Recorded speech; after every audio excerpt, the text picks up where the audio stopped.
This is a real quick video on my experience with the 10R80 transmission so far.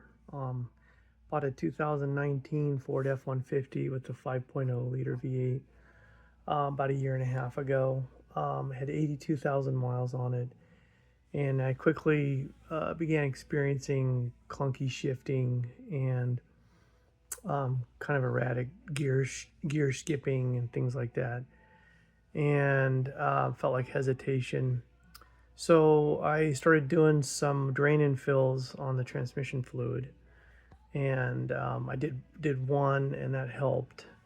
Um, Side note: the dealer gave me an additive for a friction modifier, um, XL3, I think it's called, and I went ahead and added it. So what I would do is pump the fluid out using a cheap hand pump from Harbor Freight, and then pump the new fluid in. And then I began reading about this additive for differentials, and that you should not add it to your transmission. I double checked with one local dealer, and they use it. They add it to whenever they do transmission service. It's a little tube of friction modifier. But I called another dealer in town, a larger dealer, and they said no, don't add it. So the verdict is out. Still out, I guess, on that. I think I've done three pump outs and fluid exchanges using Mercon ULV from Ford only, and each time I think it felt a little better to me. At one point, I decided to shut off adaptive learning. So I got the ForeScan software on my laptop. I bought an OBD connector for ForeScan, and I tried clearing the adaptive learning tables, and kind of just didn't clean up like I wanted it to. So I had seen a video where somebody had it just completely shut off, and it shifted the way the factory told it to shift without adaptive learning. And so I tried that, and I was happy with it for a while. But after, I don't know, 6 months or more, it started getting hard shifts, like hard clunks. And here recently, it was downshifting hard. It was coming from like first or second into third, really hard, under like really light acceleration coming through the neighborhood, or going from third to fourth. No, fourth to fifth. So coming out of fourth gear, either from third or fourth up to fifth. Once I'm in fifth, it was smooth, like 5, 6, 7, 8, 9. Also took a long trip, like a 12-hour drive. And on that trip, whenever I had the cruise control on, it would downshift from 10th to 8th, and it would clunk hard coming down to 8th.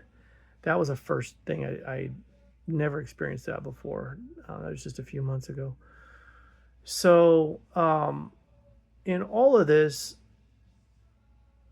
I was having big, clunky, hard shifting problems here lately, and I was just convinced that it was this CDF drum issue, and that I was going to need to either rebuild the transmission or buy a new one and have it installed. So I did some research, a couple places in town. I was ready to do the rebuild where they replaced the CDF drum and address the other, I can't remember what the other failure is. Well, in a conversation with the tech, I told him that I'd shut off the adaptive learning, and he said, well, that can actually cause problems over time. It can cause it to have hard shifting or clunky shifting. And I was already thinking about trying to go back to the adaptive learning, even though I don't like it, and I hadn't had good results when it was turned on. So I went ahead and just not even a week ago, 5 days ago, 4 days ago, I turned adaptive learning back on, and oh my God, it cleared up. So I cleared the tables, turned adaptive learning back on, and I mean, it ain't perfect, but all the hard clunks that I was experiencing coming through the neighborhood went away.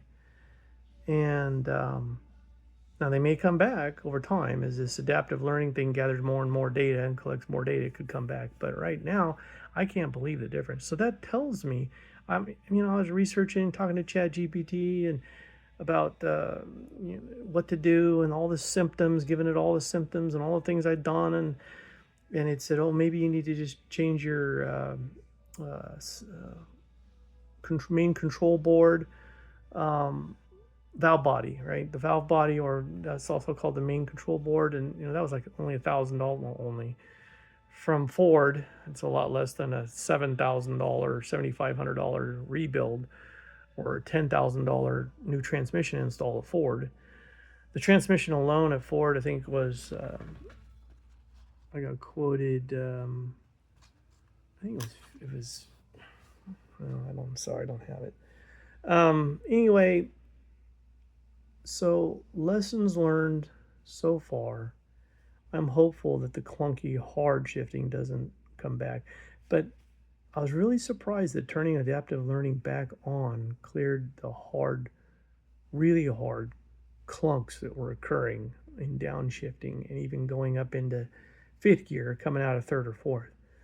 That tells me that the computer is a big part of this. And it may not be a hardware problem in the transmission. I mean, like a CDF drum or I can't remember the other thing. So I just wanted to share this, and I think what I'm going to do is I haven't changed the filter on it yet because taking the pan off is a real pain in the what. Um, on the 19, you've got to drop the exhaust that crosses underneath it. You got to disconnect the cooling lines to it. So anyway, but I saw a video on changing the valve body, which I'm still thinking if I continue to have problems with this, I'm going to try that next. It was only $1,000 only for a new valve body from Ford. And the video that I watched said that it was easier to change the valve body after the pan's off than it was to remove the pan. So that's encouraging. I think I can do it myself. So that's all for now. I hope this helps give hope out there or some guidance, lessons learned. I'm just happy right now that it's doing much, much better. And it's, after as bad as it was, it's acceptable. I think, a year ago, I wouldn't have thought this was acceptable. But right now, staring at a $7,000 or $10,000 transmission rebuild or install, I'm happy that it's doing as well as it is. Thanks.